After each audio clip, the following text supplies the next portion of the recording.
അവഗണിക്കപ്പെട്ട് കിടക്കുന്ന ഒരു സക്രാരിയിൽ നിന്ന് ഞാൻ ശ്രവിച്ചു.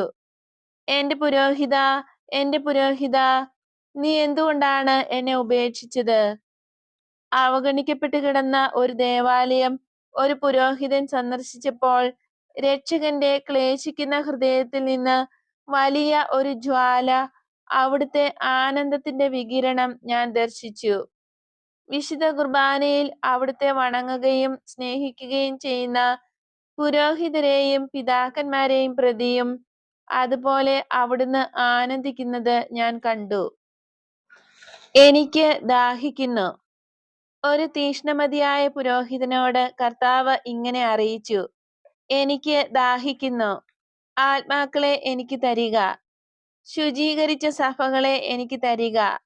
എന്റെ ഹൃദയത്തിന് ചാരെ വസിക്കുന്നത് എത്ര കാമ്യവും എത്ര ആശ്ചര്യ